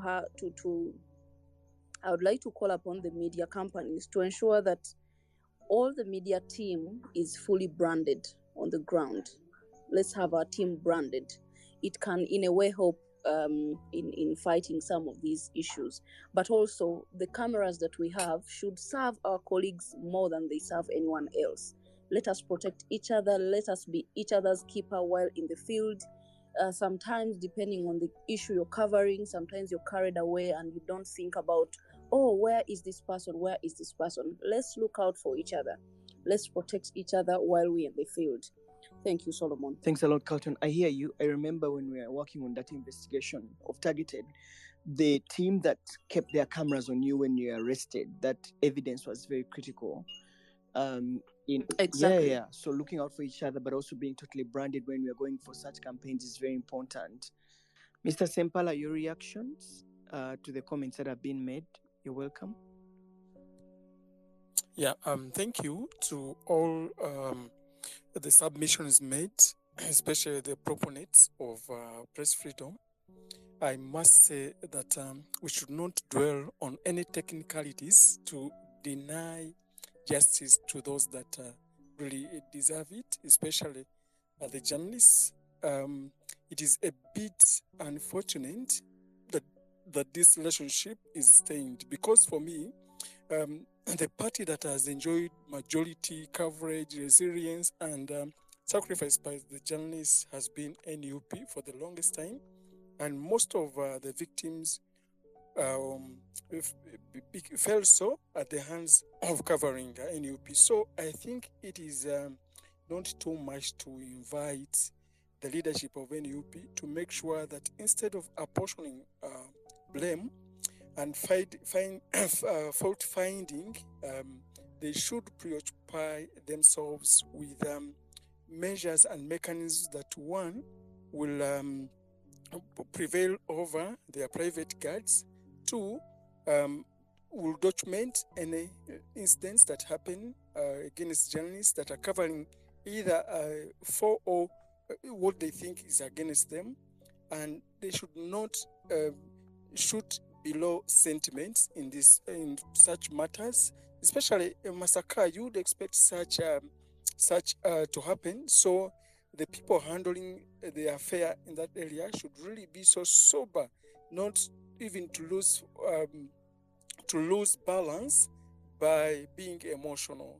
I want to comment about the statement that was released by the National Unity Platform. I think it fell short on two grounds. One is by using the voice of the Greater Masaka area, who is Farish, to say that now journalists were political actors because of the posts that he had run. Many journalists have actually run posts on their private accounts, many of them, even, but they go ahead and report professionally. I have seen it. You remember the time when the Daily Monitor MD, the American MD, said journalists working for Daily Monitor should not be at liberty to post on their private accounts. We went over and said, no, you cannot. All you own is what the journalists give you, but not what happens as a part of their freedom of expression. Also, I want to say that this matter should generate national support and attention, because we are tending towards a very sensitive political peak of 2026, and the journey has begun. This round of events are bound to happen again. So what is it that we are leaving behind? Daniel made a very, very honest submission, much as is an UP party leader, and I think those are the voices that we are looking for down here at the party headquarters and party leadership. How are we harmonizing relations? How are we giving assurance to the journalists covering Loop and other political parties that they won't be attacked, and that somebody will dwell on evidence, or if no evidence, then it means no one is culpable? I think that is a bit unfortunate. But also the statement of blinding journalists, bias, political actors has a serious potential of setting up journalists against political actors. It has the ability to incite violence against journalists. So for me, I find it a bit unfortunate. And when I talked to when I talked to the leader of opposition, Honorable Senyonyi, he really had understood this matter, and in my estimation, he was working towards resolving this matter. When I talked to George Moses, one of the lawyers, I talked to Council Katana, talked to many of the NUP leaders, and they all seem to really be working towards resolving this impasse, because it doesn't help the media. It breaks it further. It diverts us from preoccupying ourselves with building capacities to gainfully engage in the 2026 elections. So I think, Solomon, this space should work to have a convergence point for both NUP and the journalists. It doesn't cost NUP anything to say, we are sorry, because the journalists there didn't call for too much. We are sorry. As we continue to investigate, we are sorry, and Sanford, there are such allegations. Even when a camera was smashed either by your people, Achileo and others, or not, please find courtesy to say, okay, this journalist has been relying on a camera. She had not even fully paid it up from the person who sold it to her. Then what is the way forward? What is he going to hold back when it comes to memories of covering NUP? Finally, journalists should act with a lot of self-restraint, because under such circumstances, many will want to utilize any opportunity to crack them down, to attack them, to snatch their cameras or destroy evidence or journalistic material.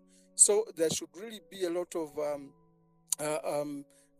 awareness when we're going into those zones, and that borders on us building more capacities.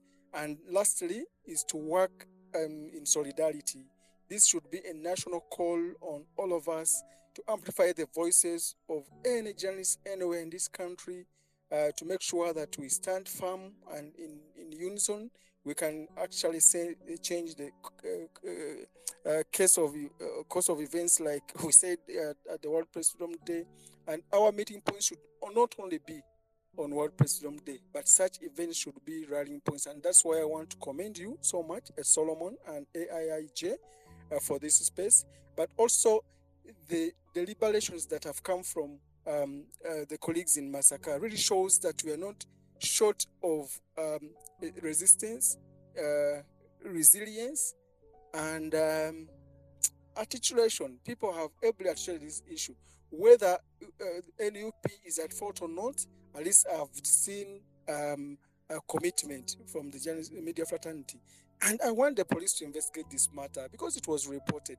If NUP has grounds to say they are innocent, then the police should be doing that. If the journalists feel there is more evidence that maybe has not even been circulated to the NUP and think they will not handle it well, then police should be able to receive that piece of information to ensure that at least this matter doesn't die here when all sides are pulling in different directions. Thank you indeed. And I pray that this conversation continues to take us to the greatest heights where we can all collectively push back. All right, Robert Sempala, thank you very much. Robert Sempala is the Executive Director at Human Rights Network for Journalists, Uganda. Thank you. And for some of you who would love to have a copy of the media freedom reports that are launched every year, you can go to the Human Rights Network for Journalists website. A number of reports that speak about media freedom in this country. Jana Jang, you're welcome to give your final thoughts. I'll also be giving my final thoughts after Jana Jang, just to give you my thoughts on this subject. Jan, you're welcome. Okay, thank you and good evening again. This time, my colleague Sempala, when he's presenting the next report, I'm sure it will have a little bit of some change because perhaps for the last 14 years, the culprits have been really straightforward and known, and now we have an introduction of a new protagonist in this issue about threats to journalism and who the perpetrators might be. So we are seeing a new trajectory at the beginning of a serious electoral season where even the fear of attack is coming from people from a side that you would have thought, yeah, you might be actually safer. And so we must both sides from Masaka as well as the new party must take some time off for introspection and ask, is this the thing that we expected? Is this what we want, for example, for our country? By any chance, if we run and if we win an election, are we going to shrug off the concerns of the fourth estate in the way that we have done? And if there are any journalists, who, and I paid full attention to the way Farish was speaking, if there are any journalists who may have found themselves in crossfires previously, because this seems to me like the last straw that could be breaking maybe one of the camel's backs. But I'm just saying that for us in media support and media development, the principles of journalism are fundamental to every journalist: fairness, objectivity, balance, and meaning no harm are very important. And I recognize that unlike other professions, sometimes we just walk into the newsroom and with our knowledge and our talent and do journalism, but the backstopping has to happen either by us but also by our media houses, and that's very important. For a party to suggest that journalists, politicians, I find it very irresponsible, because what happens to the editors who edit these stories? What happens to the whole chain of people who respond to a story? So this tactic of discrediting journalism, I think, must stop. It denies the people who are supposed to learn from journalists the ability to trust journalism. So now imagine this standoff continues for another 4 or 5 weeks, and there's a lot going on in really good work perhaps that's being done by NUP in Greater Masaka, and the people do not even know what's going on, and the questions of accountability come in. How are you going to justify your accountability? The people do not go with the party wherever they go, but the journalist is there. The journalist is a conduit for information, for debate, and for even holding power to account, and so they should not be stopped. Today we all came to work. Were we all beaten or maybe thrown off work? No, but some journalists have to live with the fear of that, and there are some journalists who are not coming back to the election trail this year and in the coming months because of their experiences. And so if these supporters, for example, of NUP, diehards of NUP, this position about supporting journalism and respecting journalism must be understood by their supporters. So a level of media literacy must happen.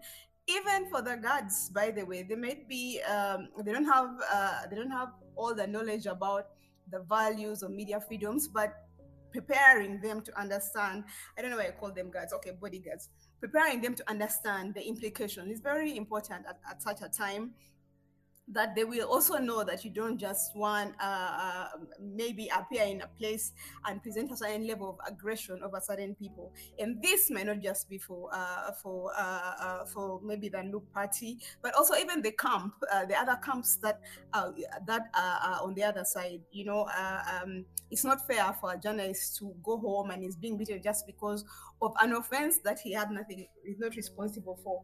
And so essentially, I'm hoping that we can see more action taken, and I think Solomon is going to be practical. Where are the round tables? Where shall we meet? Where can people put their differences aside and we find a practical way of moving forward? It is not good for journalists to decide to for this information about, I mean, for Masaka to be having a blackout is not a good thing, and it's one that we must address.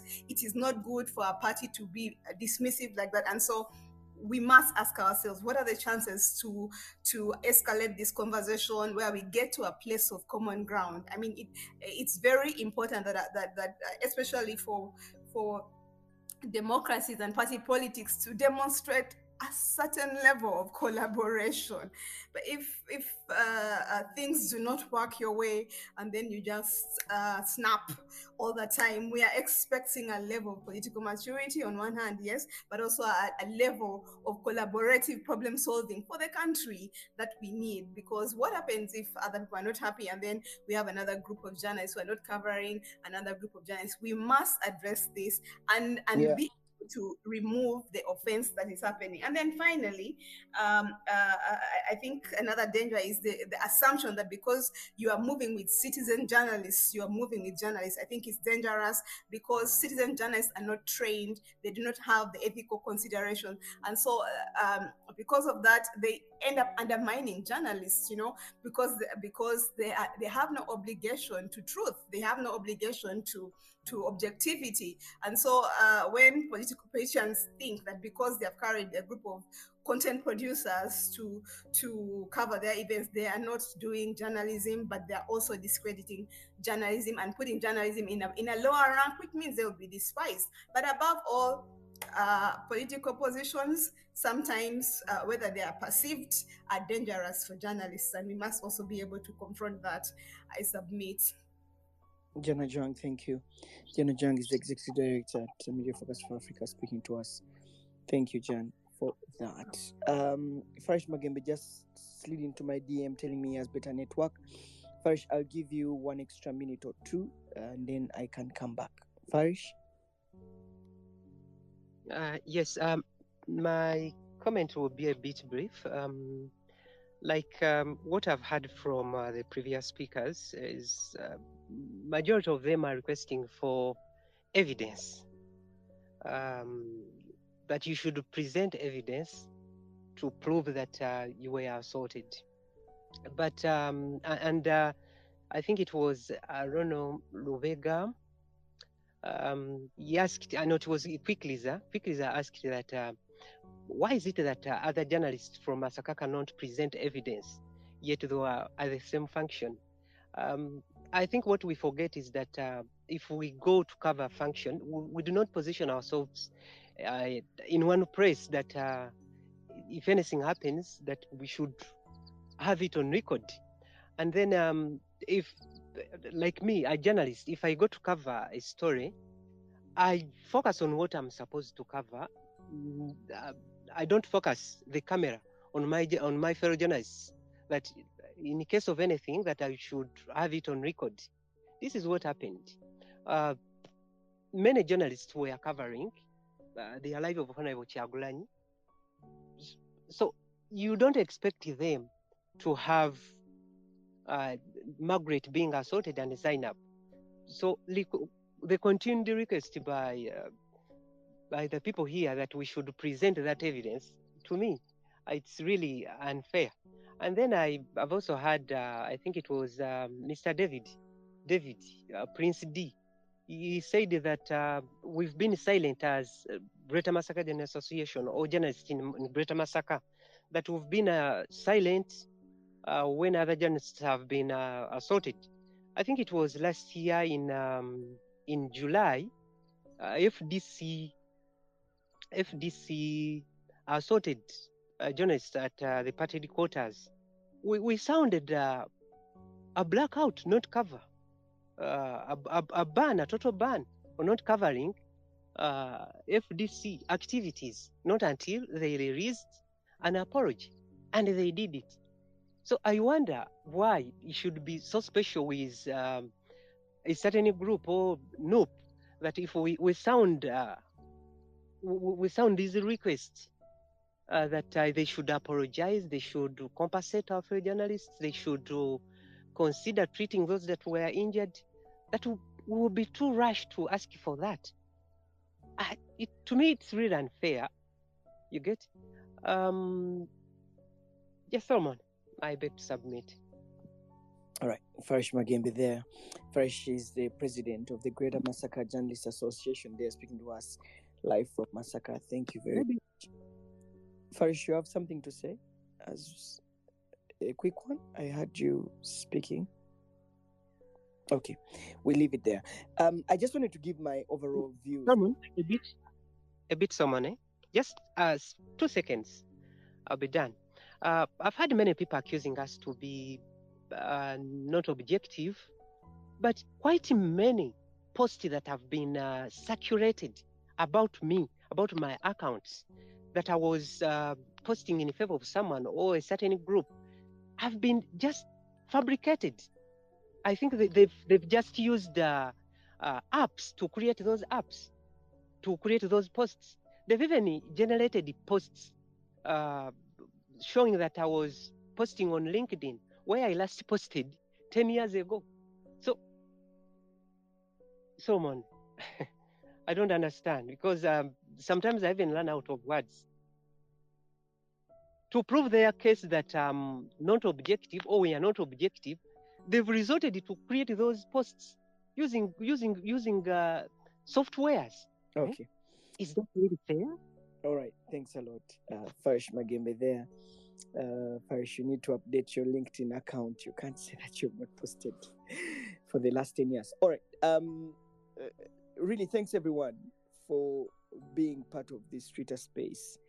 I just have a few thoughts on this topic, and you'll allow me to express them as a journalist who has been practicing, who has covered elections, who has covered the political scene for over 10 years in this journalism career. The first thing I would need to mention that it doesn't matter which party you're in, just like Mr. Kauma said, you must be held accountable when you veer off. And when we hold you accountable, it doesn't mean that we are anti you. There are so many times that we've highlighted the evils of this government outrightly. We have done several stories. We have done several investigations that have exposed the evil things that have happened in this government during President Museveni's regime, on press freedom, on democracy, on good governance, on corruption. We have called out names for people who have been behind these issues. I think it's only fair that when we call out the people in opposition for similar violations and similar acts that are against the very standards that we stand for as a people, it is not fair that that same party or the people who we are trying to call out then start to look at us or label us as anti-this or anti-that or anti-this or anti-that.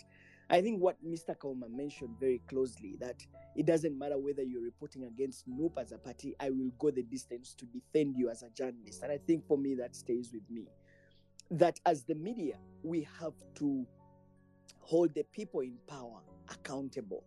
That the same values that the opposition stands for against the government, we will use the same yardstick to stand up and hold them accountable in the equal measure that they deserve. That's the first thing. So when we call out this whole notion that, abantu munup tebasobya, principle tasobya, simanyi bichita basobya, no, I don't think that's fair. I don't think that's absolutely fair. That like abantu bo bali holier than thou. Every time we a journalist calls them out, then that journalist is labeled anti them. I don't think that that's fair. I think that fairness is, and I think maturity is that space where we can all hold each other accountable and give, maybe, take up, own those mistakes and maybe issue an apology or explain ourselves on the issues. So I think that even when we write against the leaders within the opposition, I don't care which party it is the same measure that we write against people who commit these violations in the NRM or in the government that is in power. So I think that notion of, tebagambwa ko, or it's not that we don't like whichever party you're in, but it's just that as journalists, it's our culture duty to actually speak truth to power, whether you're in opposition or you're in government. I firstly wanted to mention that being in the opposition does not make you immune to criticism, that being in opposition does not make you immune to accountability, and that we will, as journalists, continue to do that. 2, it is very bad to label a journalist or to zone them in a certain way, because that then makes it very difficult. I mean, imagine a person like Farish Magembe, who has since been labeled anti-NUP. The next time he's on a NUP campaign, imagine what can happen to him, especially that everyone is saying, oh, Farish, you're anti-NUP, you're disorganizing the party and all that. The guy comes up, shows up to cover an event, he's beaten. Why? Because you've labeled him anti-NUP. And because everyone's like, I mean, you know how it is when it's a political season or heated up. People can do anything. Someone can start within the supporters. Oh, yo mlabo, oh yo msiwa NUP, oh yo wainarem, obawachi, and anything can happen. Anything can just happen. I mean, you are assigned, especially the people who work up country as bureau chiefs. The editor expects you to cover a campaign in Masaka because you're the bureau chief there, or because you're the correspondent there, and you have to send a story. But because you've been labeled as NUP, then the risk that you are in of even going to that political rally is very high, that people will look at you as anti-NUP, and therefore anything can happen and no one will be held accountable, because it's a political season, it's highly heated up, things happen so fast in the middle of it all, you don't know who has beaten you, you don't know who has hurt you. It puts journalists in very bad light when you label them this government or anti-NUP or anti-NRM or anti-government. I mean, you don't know how many times I've been labeled anti-government. So many times people attack me on social media saying me I'm anti-NRM and that and all that, but I'm not anti-NRM. I'm just trying to do, good journalism. And sometimes along the way of doing good journalism, you step on people's toes, whether it's from the opposition or from the NRM. And that's the position sometimes we find ourselves in as journalists, that we get to be hit from either side sometimes. You know what I mean? So it can be very tricky sometimes. I mean, there are, for example, journalists who we know have, their pendulum a little bit swings towards the national unity platform. They come out to defend, you literally see the dominant frames in their stories, the way they make their arguments. Should we also name them that, you, Toinacho Tugambo, you are NUP? No. Maybe they're arguing from a given point of view, and that their argument, the maturity, in my view, is the ability for us to accept, a different opinion or viewpoint and still remain in conversations or in debate.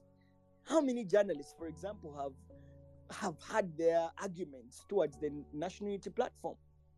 And in all their arguments, you clearly see it in the way they position their arguments, in the way they view their, in the way they speak. Those are the best journalists. Should we say that they're best journalists because they are for no, but because they can be able to make their argument and give their reasons as to why they are seconding a certain argument.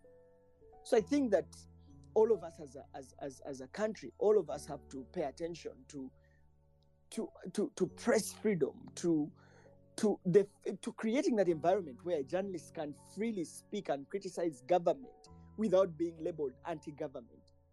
I think we need to create it's that we can ably speak against the evils in the opposition and in government in the equal measure without any fear or favor. You don't know how many people fear sometimes to speak against, opposition because of the barrage of pushback and fights and criticism and abuses that are coming from there.